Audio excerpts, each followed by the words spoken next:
Al comienzo a nuestro culto, el cual comienza con la escuela dominical. La escuela dominical es una escuela precisamente donde se estudia la palabra de Dios, la Biblia, donde tomamos libro por libro o temas y vamos estudiando la palabra, porque dice el Señor: escudriñad las Escrituras, porque os parece que en ellas tendréis palabras de vida eterna. Por eso es que es tan importante para nosotros estudiar la palabra de Dios. Y hoy precisamente vamos a comenzar un nuevo ciclo de estudio, y es sobre el libro de Daniel.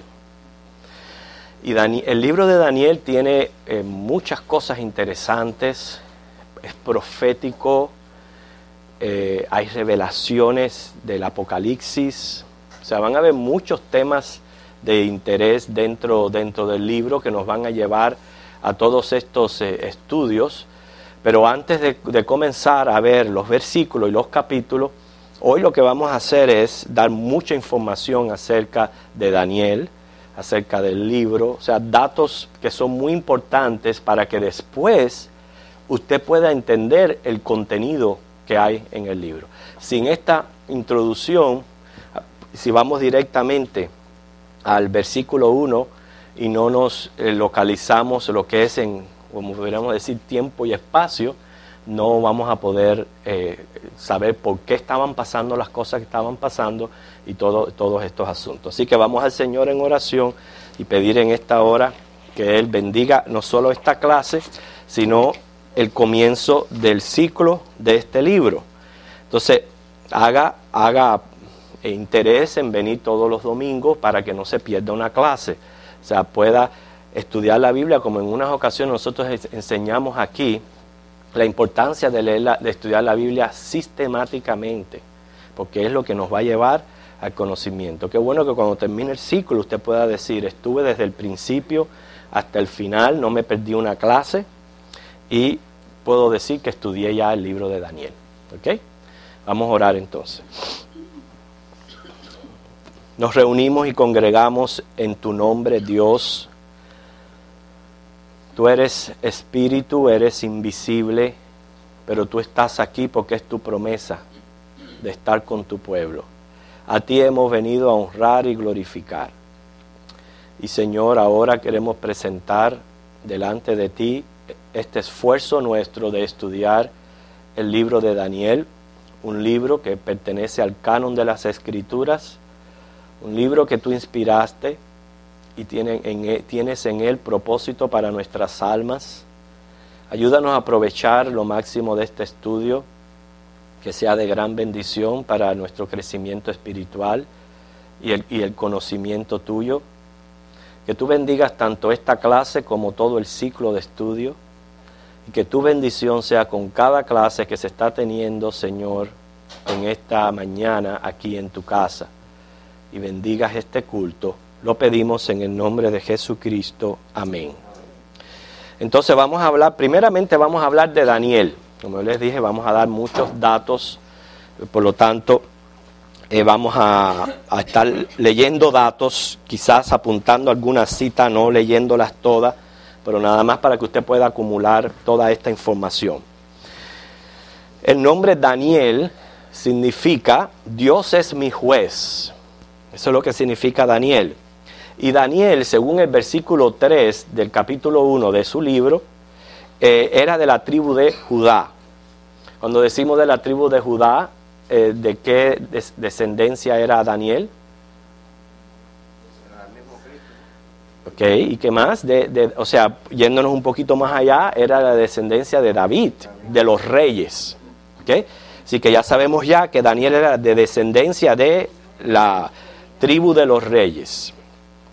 Ahora, Daniel fue llevado a Babilonia entre los cautivos hebreos cuando Nabucodonosor, el rey Nabucodonosor, y puede ser que a través de la serie de estudios usted pueda decir el nombre así rápido. ¿Quién lo puede decir?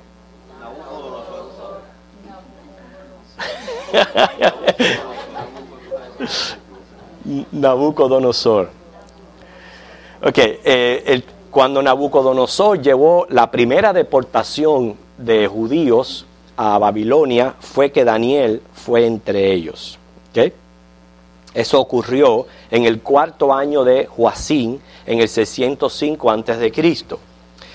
A Daniel y sus 3 compañeros, según el versículo 4, le llamaban muchachos. Este detalle en las Escrituras nos enseña a nosotros que al decirle muchachos, ellos más o menos no habrían tenido más de 12 años, porque era cuando ellos eran considerados como muchachos, así que era bien jovencito cuando fue deportado a Babilonia. Él allí recibió un nuevo nombre, según la costumbre de señalar un cambio en una persona. Antiguamente se usaba eso, cuando había un cambio en la personalidad o algo que había ocurrido en la vida de la persona, se le cambiaba el nombre.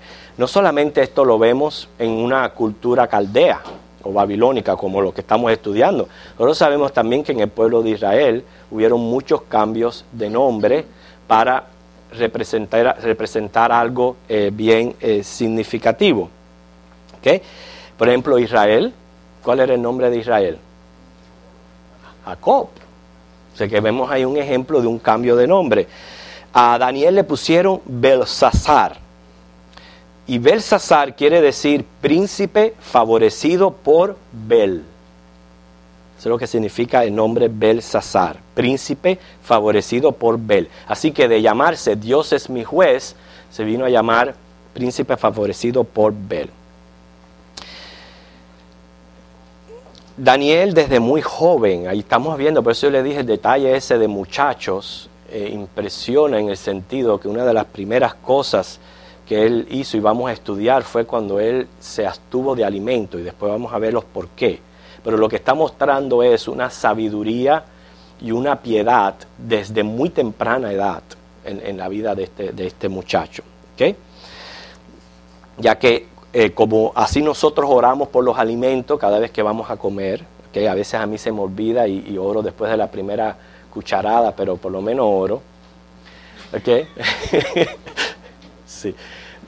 Es cierto, a veces uno con esos apuros se le olvida ahora, pero inmediatamente, ay Señor, perdóname, gracias por estos alimentos. Pero lo importante es que siempre reconocemos que los alimentos vienen del Señor. Bueno, de la misma manera que nosotros oramos por los alimentos, la costumbre de ellos era, antes de comer, ofrecerla primero a los dioses. Y fue por esa razón que Daniel se abstuvo de comer los alimentos que comía el rey. Él recibió 3 años de educación. Fue enseñado en la lengua y la letra de los caldeos. Y por interpretar los sueños de Nabucodonosor fue promovido a gobernador de Babilonia. Es más, fue puesto como presidente de todos los sacerdotes y magos del país. Luego, bajo Evil-Merodach, que fue el que sucedió a Nabucodonosor, pasó a ocupar un puesto inferior. Eso lo vemos según el capítulo 8, versículo 2 de Daniel. Pero volvió otra vez a un lugar de importancia cuando él descifró la escritura mística de la caída de Belsasar. Luego a Babilonia, o sea, al imperio, y todo esto lo vamos a ir estudiando poquito a poco. Yo lo que estoy dando datos generales, informativos de Daniel. A Babilonia la capturaron los medos y los persas. Y durante el reinado de Darío fue elevado a primer presidente de unos 120 príncipes. Estamos destacando cómo este muchacho, dentro de una cultura completamente extraña, siendo un extranjero, cómo él fue siendo elevado y elevado y elevado a posiciones bien altas dentro del mismo gobierno. Y la envidia, cuando él fue elevado a esta posición de presidente de unos 120 príncipes, hizo que formaran contra él un complot para que fuera echado en la cueva de leones. Eso lo vamos a estudiar cuando tratemos el capítulo 6. A pesar de su nacionalidad, su cultura y su fe, Daniel invirtió su vida en Babilonia como un funcionario del gobierno, pero también como profeta de Dios. Fue llevado desde muy joven y ya allí pasó el resto de su vida. Pero aún así, él allí fue usado como profeta de Dios. Y tuvo la oportunidad de ministrar bajo 4 reyes poderosos. Yo recuerdo Cuando yo trabajaba, yo duré en un trabajo 18 años. Y siempre que venían jefes y se iban jefes, que venían con sus nuevas ideas y cambios, y a veces hasta lo molestaban a uno, porque uno estaba muy tranquilo, de buenas a primeras había un cambio de jefe, y de buenas a adaptarse a aquello era, yo le decía a mis compañeros, ¿sabes qué? Recuerden, ellos van y vienen, pero nosotros estamos aquí todavía. Y es cierto, ¿no? Pero Daniel tuvo la oportunidad de ministrar bajo cuatro gobernantes bien fuertes. Uno de ellos, ya hablamos de Nabucodonosor, que de él se tratan los primeros 4 capítulos. Luego Belsasar, capítulos 5 y 7 y 8. Darío, capítulo 6, capítulo 9 y 11. Y luego, por último, Ciro, capítulos 10 al 12. Ahora, Daniel afirmó ser el escritor de este libro. Vamos a buscar a Daniel. Vamos a empezar por lo menos a leer 1 o 2 versículos. Daniel 12:4.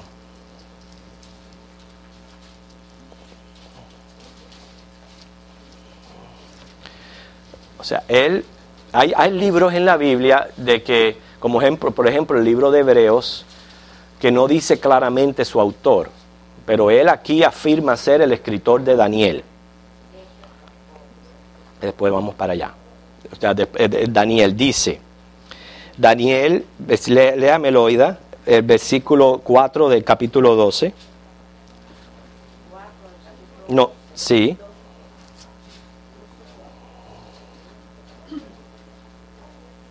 Pero tú, Daniel, cierra las palabras y sella el libro hasta el tiempo del fin.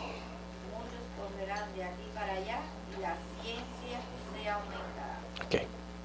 Por eso le digo que este libro de Daniel tiene un contenido tremendo. Vamos a estar hablando de muchas cosas. ¿Ok? Jesucristo mismo lo identificó como profeta, según Mateo 24:25. A él se le considera el cuarto de los llamados profetas mayores. Ustedes saben que la Biblia tiene profetas mayores y profetas menores, ¿verdad? ¿Por qué se identifican? ¿Cuál es la diferencia? ¿Por qué se le dice profetas mayores y profetas menores?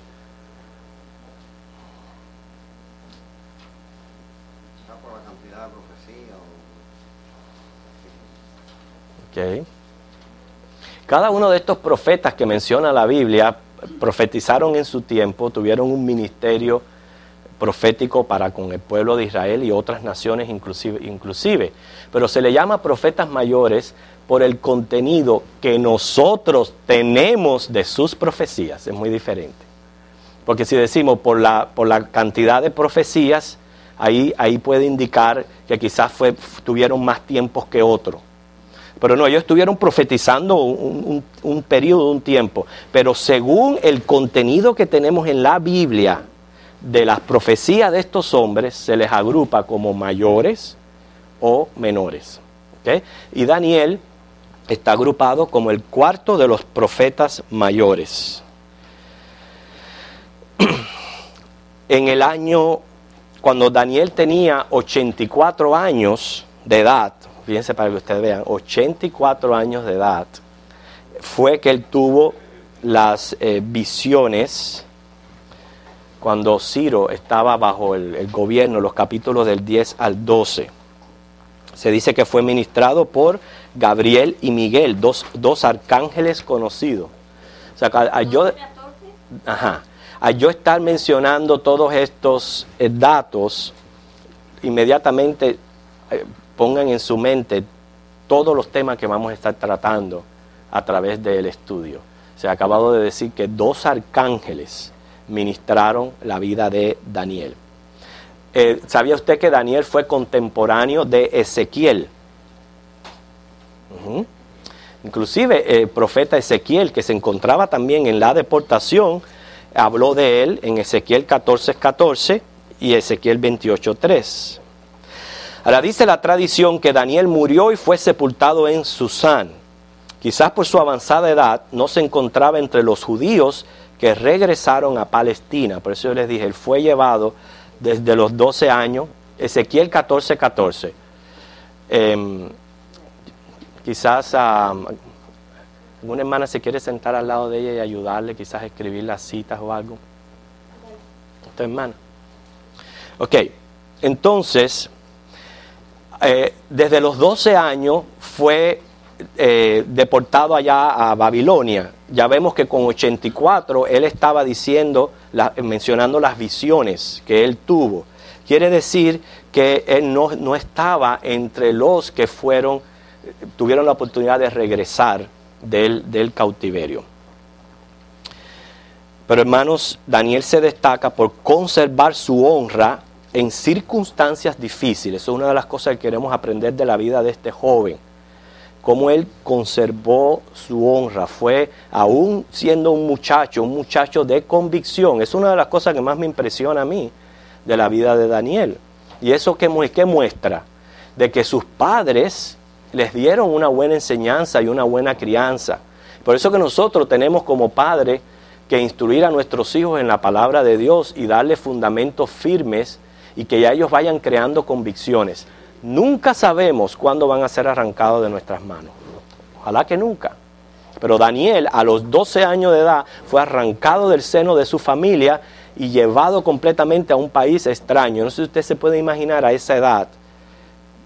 Unos dirán, mira, estos cambios grandes en la vida de los adolescentes, lo que los puede afectar. Y pueden salir peores. Pero Daniel no. Daniel lo que hizo fue conservar su honra y desde un principio decir, yo soy judío, yo soy monoteísta, yo no voy a doblar mis rodillas delante de ningún ídolo. Y él se mantuvo firme, pasó tremendas pruebas y circunstancias y aún así el Señor lo exaltó. Dime, Caridad. No se sabe la edad. Bien anciano, porque ya el detalle de los 84 años, a la hora que él le da las visiones a Ciro, okay, quiere decir que él era bien anciano, pero no regresó a Palestina. Tiene que haber muerto allí, fue sepultado en Susán. Pero Daniel es uno de los personajes dignos de admirar, hermanos, en las Escrituras. Muchos dicen por ahí, yo danzo como David. Yo quisiera ser una persona de convicción como Daniel. ¿Okay? Como lo fue Daniel. Okay. O sea que ya hemos aprendido un poquito acerca de él. ¿Okay? La lengua en que fue escrita el libro. Hay algunos que afirman que está escrita en lengua caldea y hebrea. O sea, caldea es la lengua de allá de Babilonia. ¿Okay? Fue escrita, hay porciones, secciones escritas en la lengua caldea y otras en hebreo. Se dice que las secciones escritas en hebreo es el capítulo 1, los versículos del 1 al 2. Perdón, para que puedan, a veces así uno se confunde cuando está diciendo números. Del capítulo 1, ¿ok?, al versículo 3 del capítulo 2 está escrito en hebreo. ¿Ok? Del capítulo 1 al versículo 3 del capítulo 2. Son dos secciones escritas en hebreo. La otra sección es el capítulo 8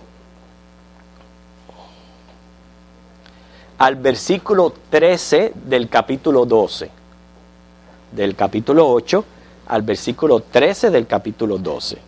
El resto, la otra parte, está escrito en la lengua caldea.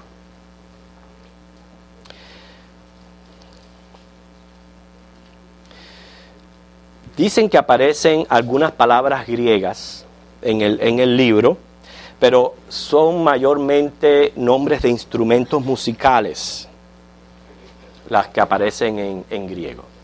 En cuanto a la fecha, o sea, ya hemos hablado de Daniel, pues estamos dando una clase introductoria de lo que va a ser nuestro estudio de Daniel durante estas semanas. Hemos hablado de Daniel, muchos de los detalles que hemos hablado de él nos ponen delante el contenido de temas que vamos a estar tratando, la lengua en que fue escrita el libro, la fecha. Ahora la fecha. Se dice que el libro fue escrito dentro del siglo VI.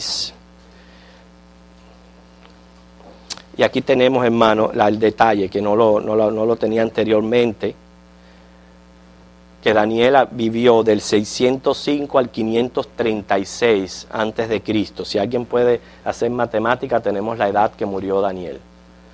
Del 605 al 536. 81. 80. Al 536. 81, ¿no? No, entonces está mal la fecha. Sí. Sí. Bueno, lo que nos pone más o menos la fecha, pues esto yo lo tomo de comentarios y libros, lo que expone la fecha es que más o menos él estaba en los 80 y pico, cuando él quizás es un detalle interesante para nosotros traer a la próxima clase, averiguar de verdad cuál fue el año en que él murió y qué edad tenía él cuando murió. No sé por qué los comentaristas dicen que es del 605 al 536. Ok, ya entiendo. Ahora ya usted me aclara. No fue que él vivió de esa fecha, o sea, todavía está incierto la fecha en que él murió. Es que el libro fue escrito entre este periodo de tiempo, del 605 al 536. Gracias, hermano. Por eso que es un detalle que se encuentra dentro de la fecha. Ok. Ahora, ¿es Daniel un libro histórico o es un libro profético? ¿Cómo calificar este libro? Pero a la hora de calificarlo, porque en la Biblia los libros se califican por poéticos, históricos, está el Pentateuco o profético. ¿Cómo lo calificaríamos? Como profético, ¿no? Ok, vamos a ver, dice, esto es un detalle para que ustedes vean interesante acerca del libro. El libro ocupa un tercer lugar en el canon hebreo, no entre los profetas. Los judíos no lo tienen entre los profetas. Está colocado en los hagiógrafa. Hagiógrafa en hebreo quiere decir escritos sagrados. A él lo tienen en tercer lugar en los escritos sagrados. ¿Okay? Se encuentra entre Esther y Esdras. O sea, en el canon hebreo se encuentra entre Esther y Esdras. ¿Por qué? Porque son libros parecidos en su contenido, porque cuentan del cautiverio. Quiere decir que en la mentalidad del canon hebreo lo tienen como si fuera histórico. ¿Ok? Exacto. Ahora, según este canon, Daniel no perteneció estrictamente a los que tenían exclusivamente la profesión de profetas, y por eso no lo cuentan los hebreos como profeta, porque ellos siempre lo vieron como un funcionario del gobierno en un país extraño. A él se le veía más bien como un veedor, alguien que tenía don. No es que no reconocían su don de profeta, pero no lo reconocían como oficio, como profeta en sí. A él se le ve como un político, un cronólogo y un historiador entre los profetas. Pero nosotros decimos que Daniel es un libro profético. ¿Por qué? Porque así lo dice Jesús. Busquen Mateo 24:15.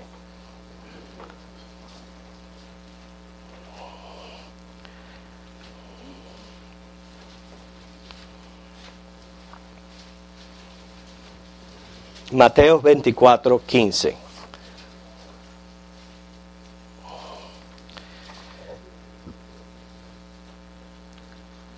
¿Qué dice alguien que lo pueda leer? Por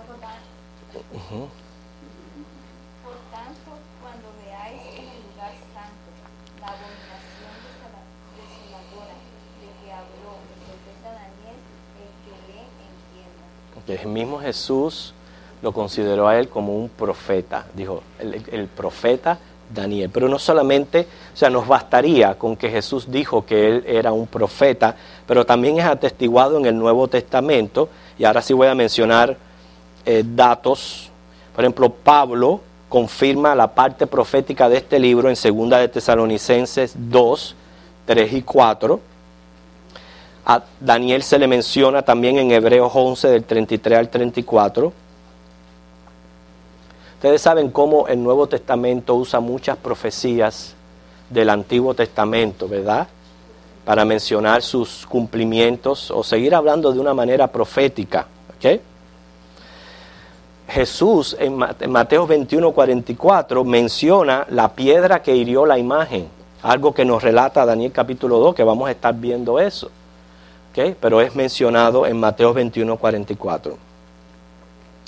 Lo que hicieron las profecías de Daniel fue predecir el desarrollo de 4 grandes monarquías: Babilonia, Medo-Persa, Grecia y Roma, que fueron los 4 imperios grandes que pasaron por la tierra. Daniel dijo que ningún reino iba a conquistar a Roma, sino que Roma se iba a dividir en partes. Y todo esto, hermanos, fue cumplido. ¿Okay? Ninguno conquistó a Roma. O sea, ya Roma fue el último imperio mundial que hubo en la tierra. Roma se divide en 2, en Oriente y en Occidente, y ya después de esto lo que hizo fue desbaratarse. Pero ningún imperio conquistó a Roma. Y eso lo dijo Daniel, y eso se cumplió a través de la historia. Él profetizó la venida del Mesías y cómo iba a ser rechazado, que esa va a ser una de nuestras clases cuando estudiemos la profecía de las 70 semanas. Y profetizó que la ciudad de Jerusalén iba a ser destruida cuando Antíoco Epifanes, durante el tiempo de los Macabeos, Daniel lo profetizó. Así que vemos realmente un profeta en acción. Él se considera diferente porque él estaba en una corte haciendo funciones gubernamentales. Quizás nunca reconocieron su oficio de profeta, pero Jesús sí lo reconoció, y vemos que la mayor parte del contenido, aunque tiene bastante historia, en verdad es profético. ¿Sí, hermano?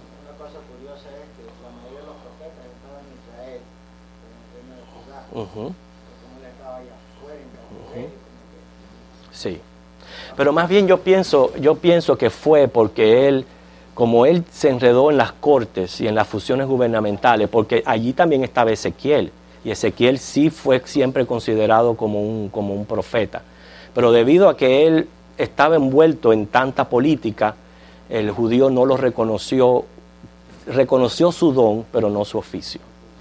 ¿Ok?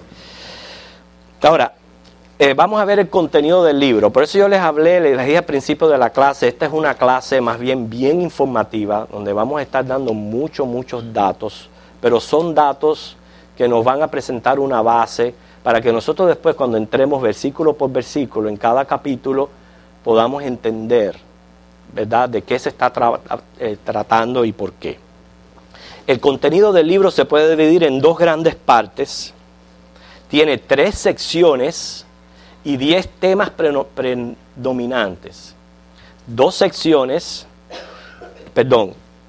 partes, 3 secciones, 10 temas. Las 2 partes que hablamos son los primeros 6 capítulos, que de hecho cuentan historia. ¿Ok? Y los otros capítulos, los otros 6, porque son 12, 6 y 6, contienen profecía. Por eso que es un libro histórico profético, aunque está señalado en lo que es las profecías. En las secciones, ¿se ya entendieron las 2 partes del contenido del libro? Los 6 primeros capítulos historia, los otros 6 profecía. Las 3 secciones, la primera es más bien una introducción de Daniel y sus 3 compañeros, y cómo Dios los va preparando para la obra que ellos iban a desarrollar allí en Babilonia. La segunda sección, se están mostrando estos jóvenes entre gente pagana, en una corte extraña, donde Dios se va a servir del testimonio de estos jóvenes para Él manifestar, ¿okay?, su omnipotencia, su soberanía. ¿Okay? Así que Dios usa la vida de estos jóvenes para Él revelarse al imperio más grande que estaba en ese momento ocupando en la tierra. Esa es la segunda sección. Y la tercera sección ya son visiones relativas al destino del pueblo de Israel. Entre los temas que vamos a tratar, primero es la dedicación de Daniel. Luego vamos a tratar el sueño de Nabucodonosor, ¿okay?, ese sueño cuando él soñó con esa estatua espantosa, y vamos a ver después la interpretación de este sueño. Cuando los jóvenes fueron echados en el horno ardiente, la visión que Nabucodonosor tuvo del gran árbol. Entonces son los temas en el libro. El banquete que hizo Belsasar. Luego Daniel en el foso de los leones. La visión de las 4 bestias. Ese es un estudio muy, muy interesante. Usted se va a dar cuenta que cuando Dios revelaba estas cosas, Él estaba en control de la historia y lo que estaba ocurriendo. Por eso le digo, vamos a ver muchas temas apocalípticos dentro del libro de Daniel. Está la visión del carnero, la profecía de las 70 semanas y el panorama profético. ¿Usted sabía que Daniel nos dice más del futuro anticristo que cualquier otro libro del Antiguo Testamento? De cualquier otro libro del Antiguo Testamento, Él nos dice más del futuro anticristo. ¿Okay? Todo eso lo vamos a ver. Ok, vamos a ver entonces ahora un pequeño, bueno, no puede ser exhaustivo lo que nosotros podamos presentar de todo lo que ha ocurrido en la historia. ¿Cuántos les gustaba aquí la clase de historia cuando iban a la escuela? ¿Cuántos se les gustaba la historia? Algunos no. ¿Cuántos les gustaba la matemática?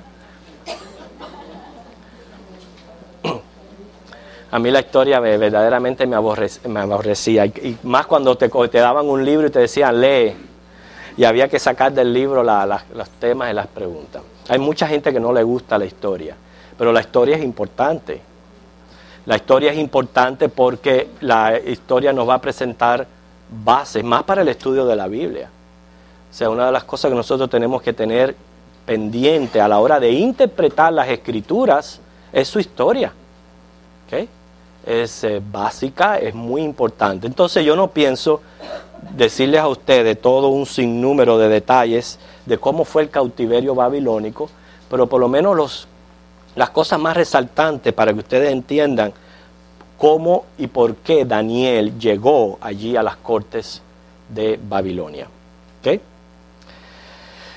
El exilio, o sea, comienza en el principio del cautiverio y termina con el fin del mismo. Ahora sí, en grandes rasgos. Ustedes saben que la Biblia nos presenta primero, después de la creación, el tiempo de los patriarcas, ¿no?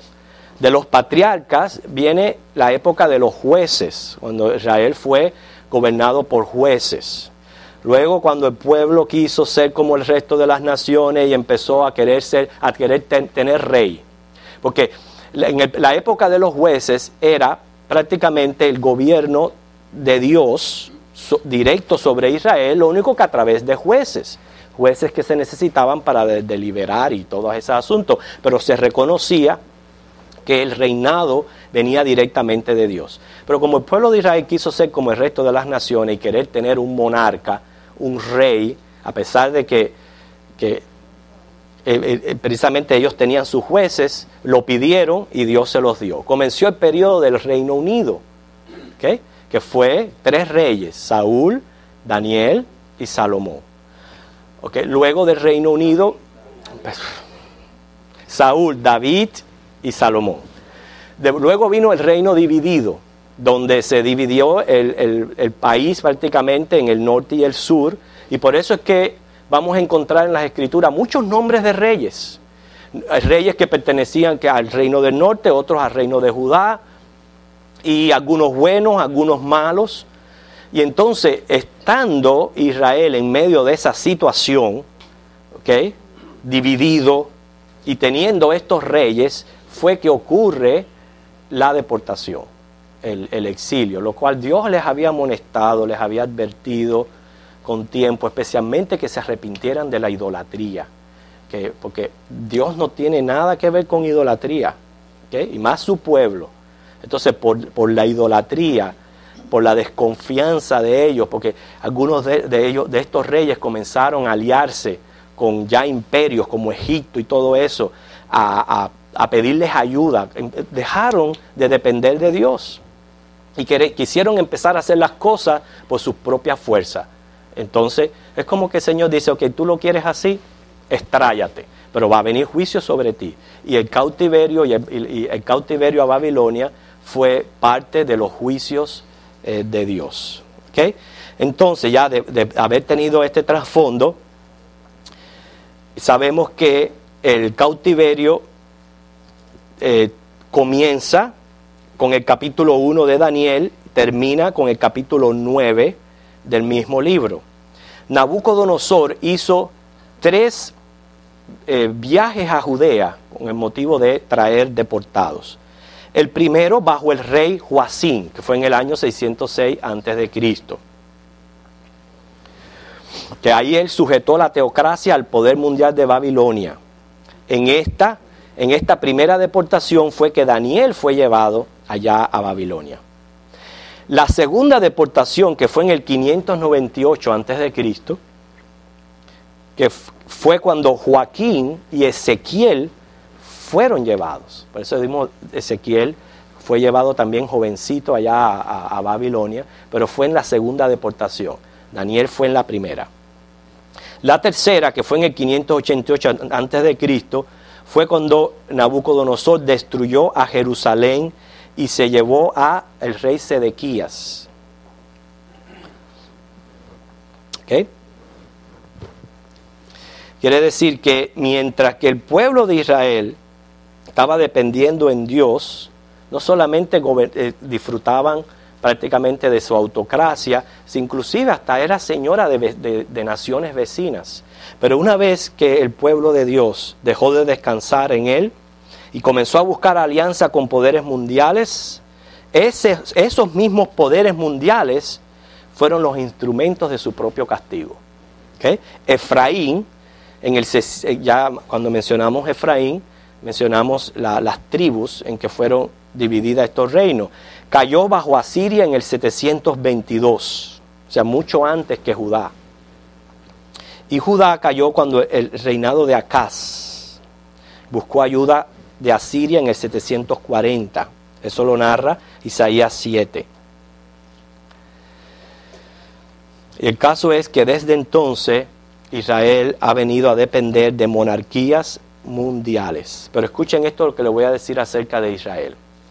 Dios tiene un pacto firme con Israel.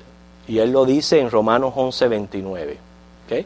Y lo increíble de que ha pasado tanta historia y ha pasado tanto tiempo, hermanos, que más o menos hace, pudiéramos decir, 60 años, ya se empezaron a cumplir las señales y las profecías del fin del mundo.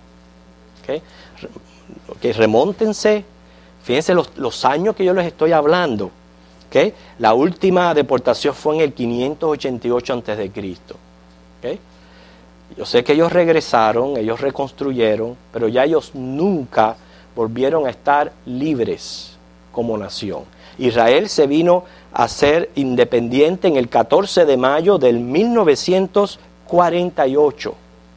Fue cuando Israel por fin vino a ser independiente. El 11 de mayo de 1949, Israel fue admitido como miembro de las Naciones Unidas. El 5 de julio de 1950 se promulgó la ley del retorno, confirmando el derecho de todo judío de vivir en Israel. Dice que masivamente empezaron a regresar. Yo siempre, cada vez que yo hablo de esto, hablo de nosotros, muchos de nosotros podemos relacionarnos con la idea de estar en un país de extraño, de haber emigrado, ¿okay?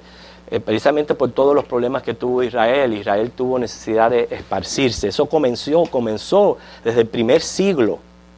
Comenzó la persecución, y ya Santiago habla de los que están en la dispensación. Ya ellos empezaron a irse por todos los países.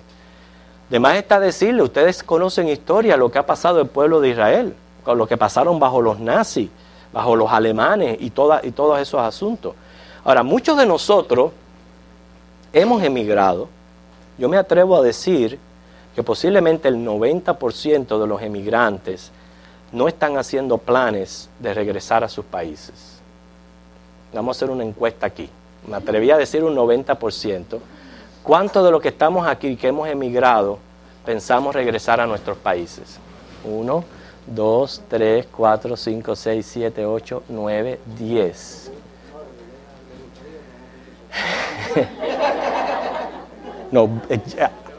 No, yo no estoy hablando de un deseo, un sueño, mi anhelo. Estoy hablando que están haciendo planes para regresar a sus países. Va a bajar el número, a ver cuánto. 1, 2. Baja la mano. Ok, 1, 2, ¿qué más? 3. El número va bajando. O sea, me quedé cortico con el 90%. Sin embargo, ¿por qué yo les pongo este ejemplo? La nación de Israel, son miles y miles los que regresan al país. Miles. Desde que el 5 de julio de 1950 se promulgó la ley del retorno. O sea, confirmando el derecho que todo judío tenía de vivir en Israel. Eso es bien importante, porque el hecho de que posiblemente ellos tenían ya ciudadanía de otros países, es una ley que los protegía y les decía, tú regresas, puedes vivir en el país si eres judío. Dime, Germán. Yo recuerdo que mi abuelo y mi papá me decían, el pueblo donde yo nací era un pueblo de la región medianamente grande, y había tiendas, muchas tiendas de ropa, de lo que sea, casi vacías, porque ellos me decían que eran los judíos que estaban aquí, vendieron todo y se fueron. Y había tremendos edificios casi vacíos porque en los 50 y 60 de los tanques se había ido casi todo. Y estamos hablando de un pueblo que donde quiera que van, ellos prosperan. Ellos se levantan. O sea, no estamos hablando de que, ay, me va tan mal que me tengo que regresar al país. No. Aunque prosperan y tienen, en ellos está ese sentir del retorno. ¿Por qué? Porque eso viene de Dios. Número 1, fíjense. Todo eso es cumpliendo profecías. Dice Jeremías 9, del 16 al 22, ustedes nada más que escríbenla, que Israel iba a ser esparcido por el mundo. ¿Ok? Jeremías 9, del 16 al 22.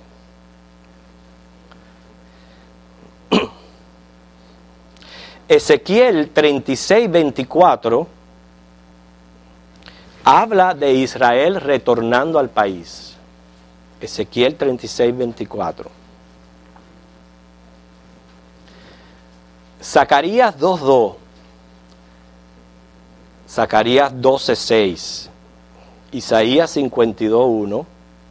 Son profecías relativas directamente a Jerusalén. ¿Okay? El 5 de junio de 1967, en la Guerra de los 6 días, Jerusalén fue recuperada de manos de Jordania, para que se cumpla la profecía de Miqueas 4:1 y de Isaías 2, del 2 al 3. Para que ustedes vean cómo a través de profecías el Señor fue revelando historia. Y en Daniel vamos a encontrar mucho de esto, hermano. Y ustedes saben que en 2 de Tesalonicenses 2:4 y 6 al 9 se menciona la reconstrucción del templo, no que si antes llegara el rapto.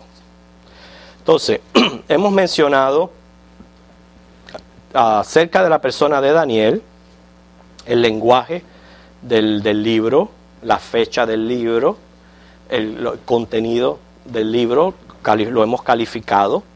¿Okay? Antes de entrar al capítulo 1, los versículos del 1 al 7, ¿okay? ¿Hay alguna pregunta? ¿No? Que vamos a tratar de seguir entonces. Vamos a Daniel capítulo 1, los versículos del 1 al 7. ¿Ya no tienen nada que aclarar? Muy bien.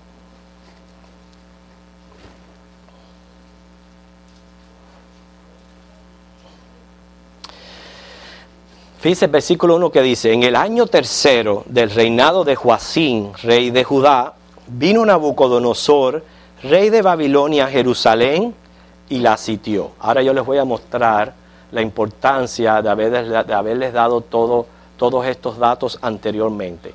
Hágale preguntas al versículo y trate de responderlas.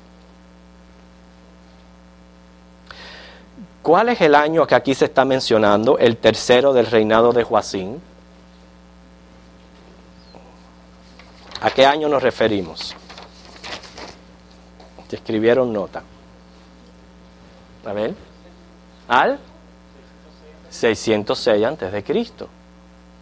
La Biblia, ahí es donde nos está presentando ya datos históricos que son bien importantes para ubicarnos en el tiempo que están ocurriendo las cosas. ¿Okay? Ya hemos explicado acerca de por qué Joacín era rey de Judá. Muy bien, ya estaba dividido el reino. ¿Okay? Estaba el reino del norte, que tenía 10 tribus, y el reino de Judá, que era el reino del sur, con 2 tribus. ¿Okay? Y estas tuvieron muchos reyes en el espacio de ellos, pero en ese tiempo Joacín era rey de Judá. ¿Okay? Entonces claramente ahí vino Nabucodonosor. ¿Quién era Nabucodonosor? El rey de Babilonia, que en ese tiempo era el imperio mundial, o sea, era el poder mundial. Ellos estaban, acuérdense que los imperios no era que de buenas a primeras ya ellos proclamaban el mundo para ellos, era a través de guerras, a través de conquistas que ellos iban apoderándose y sujetando naciones, y así se iba haciendo y creciendo el imperio, y eso pasaban años. ¿Ustedes sabían que Babilonia, quién la formó? Los asirios. Los ríos Tigris y Éufrates, lo que hoy creo que pertenece a Irak. Sí, pero Irak. Babilonia es hoy Irak y viene de Nimrod, de la torre de Babel, por eso que ellos tienen el nombre de Babilonia. Cuando la torre de Babel fueron confundidas las lenguas, ahí comenzó, de este pueblo que formó Nimrod, este reino, que era un reino completamente opuesto a Dios, fue que surgió Babilonia. Por eso es que todo lo que es oposición a Dios, inclusive en cuanto a sistema religioso, está bajo el título de Babilonia. Se le dice que es la madre de las fornicaciones, la madre de todos los sistemas religiosos paganos, la que promueve la idolatría en todo el mundo. Por eso es que todo eso está considerado bajo Babilonia. ¿Okay? Pero el Nabucodonosor era rey de Babilonia y fue a Jerusalén y la sitió. Precisamente Jeremías 25:1 y Jeremías 46:2 dicen que en el 4º año de Joacín, o sea, esto coincide con el primer año de Nabucodonosor, fue cuando él venció a los egipcios en Carquemis. ¿Okay? Ahora, ¿por qué Daniel dice al tercer año? Porque la deportación de los cautivos de Jerusalén ocurrió al final del tercer año de Joacín. Unos dicen que Daniel utilizó la cronología caldea, mientras Jeremías la cronología judía. O sea que si hay algún tipo de diferencia en tiempo. Okay, vamos a ver esos versículos que nos dicen Jeremías 25:1, para que sepan lo que yo estoy hablando. Jeremías 25:1.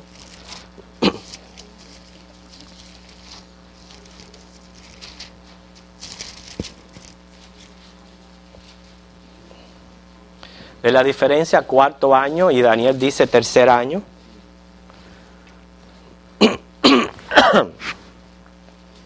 ¿Ven una diferencia ahí en la Biblia? ¿Qué dice Jeremías? Palabra que vino Jeremías acerca de todo el pueblo de Judá en el año cuarto de Joacín, hijo de Josías, rey de Judá, el cual era el año primero de Nabucodonosor, rey de Babilonia. Entonces Daniel me dice que fue en el año tercero de Joacín. Entonces, ¿por qué esta diferencia? Porque ocurrió al final del año tercero de Joacín. Pero el uso de los calendarios, y eso lo vamos a estudiar también en el libro de Daniel, que hay 4 calendarios, en la diferencia de los días que ellos tienen, entonces lo marcaba como cuarto o como tercero. O sea, obviamente eso ocurrió en un mismo momento, pero al parecer Daniel usa un calendario y Jeremías está utilizando la cronología judía. Daniel la cronología caldea y Jeremías la cronología judía. Ese calendario lo vamos a ver en nuestro estudio de las 70 semanas. Así que acerca de Joacín, a ver si nos da tiempo a hablar un poquito acerca de este rey. Él empezó a reinar en el 608 a.C. y tenía 25 años de edad. Fue puesto rey por el faraón Necao. O sea, ya se veía la relación que había entre este reino y los egipcios. O sea, que era prácticamente un rey vasallo del rey de Egipto. Mas, sin embargo, el padre de Joacín era un rey piadoso, se llamaba Josías. Pero no, su hijo no hizo lo bueno ante los ojos de Dios. Porque obligó al pueblo a pagar tributos, pero los tributos los enviaba a Egipto. O sea, esto hizo el rey Joacías. O sea, despilfarró los fondos públicos, también haciendo un nuevo palacio. Eso lo dice Jeremías 22, del 13 al 19. Quiere decir que él fue infiel a Jehová. Pero no solamente fue infiel a Jehová, fue un idólatra. Fue un idólatra. Jeremías 36 le escribió un rollo advirtiéndole, y lo que hizo fue menospreciarlo y quemarlo, este rey. O sea, que no fue que Dios lo dejó sin advertencia. Siempre nosotros decimos que cuando Dios nos da advertencias, casi siempre son antes de los juicios. Es decir, es ese tiempo misericordioso que el Señor nos da para arrepentirnos, para darnos cuenta, para venir a Él y cambiar. Es un tiempo piadoso y de misericordia que Dios nos viene. O sea, no es que Dios nos trata, a pesar de que es justo, donde ya yo saco la mano y me corta los dedos. No, Él me advierte a través de su palabra. Y esa era la función de los profetas. La función de los profetas era servir como instrumentos de Dios para traer palabra de Dios, amonestación y advertencia. Entonces este rey lo que hizo fue que cuando Jeremías le escribió, cogió el rollo y lo quemó. O sea, no solamente se veía el orgullo, pero el menosprecio a la palabra de Dios. Estamos hablando de un rey judío. Acuérdense, su padre piadoso, o sea, lo enseñó a ser piadoso. Sin embargo, miren cómo él estaba actuando. En el 605 a.C., Nabucodonosor, mandado por su padre Nabopolassar, ese era el nombre de Nabucodonosor, él marchó contra Jerusalén después de destruir a Egipto en la batalla de Carquemis. También un detalle es que durante esta deportación de Babilonia, todavía Nabucodonosor, aunque se dice rey, él no estaba en el puesto de rey. Era su padre, Nabopolassar. Y su padre fue el que lo mandó a estas conquistas de Jerusalén. Claro, el padre muere y inmediatamente pasa el reino a Nabucodonosor. Entonces Joacín fue sometido a pagar tributos, según Segunda de Reyes 24:1 y Jeremías 46:2. 3 años más tarde, Joacín se rebela contra Nabucodonosor. O sea, primero lo que hace Nabucodonosor es, se llevó un grupo, cautivo, ¿entienden? Se lleva un grupo cautivo, entre ellos muchachos, Daniel era uno de ellos. Pero lo que hace Nabucodonosor es simplemente que pone a Jerusalén como tributaria del imperio. ¿ok? Joacín todavía seguía en el poder, o sea, no fue que lo quitó, es simplemente la hizo tributaria. Entonces, 3 años más tarde fue cuando Joacín se rebela contra Nabucodonosor. Nabucodonosor acudió personalmente a Jerusalén, que fue cuando lo llevó encadenado a Babilonia. Perdón, fue a llevarlo encadenado a Babilonia, pero cuando lo fueron a coger ya se había suicidado, se había matado. Dicen que el cadáver de este rey fue arrastrado y arrojado fuera de las puertas de Jerusalén y dejado sin sepultura, y luego enterrado como si se tratara de un asno. Eso no lo dice Jeremías 22:19. Y muchos otros, segunda de Crónicas 36:3. Ok, hermano, el tiempo está pasando. La semana que viene vamos a seguir dando detalles de lo que es el versículo 2. Pero todos estos datos históricos nos ayudan a hacer esto. Y haga eso cuando usted va a estudiar la Biblia. Hágale preguntas. Y si usted no puede responderla, entonces procure estudiar. A mi hermano. Como dato histórico, Ajá. nosotros aquí somos cubanos, hemos tenido que en nuestro país, sabemos lo que ha habido por 50 años. Es interesante que cuando se hizo en las Naciones Unidas la asamblea para darle la tierra a Israel, el gobierno de Cuba, que era un gobierno democrático como aquel, votó en contra de Israel. Mira eso. Qué dato interesante. Cuando las Naciones Unidas la aceptaron. Sí, en el año 45, ¿Sí? 46, cuando se reunieron por primera vez. Wow. Entonces hay que ver la diferencia de este gran país que siempre apoyó a Israel, la riqueza que tenemos, y nuestro país, por ir desde aquel entonces en contra de Israel. Sí. Gracias, hermano. Bueno, entonces, ¿les ha servido esta clase de introducción? ¿Sí? Que por lo menos ahora cuando vayamos a empezar ya a estudiar todos los detalles del libro de Daniel, vamos a recordar estas cosas, por lo menos nos han ubicado en lo que ha estado pasando, por qué Daniel fue deportado, y vamos a encontrar que Dios tuvo un propósito por lo que llevó a estos muchachos allí a Babilonia. Que vamos a ponernos en pie y vamos a despedirnos.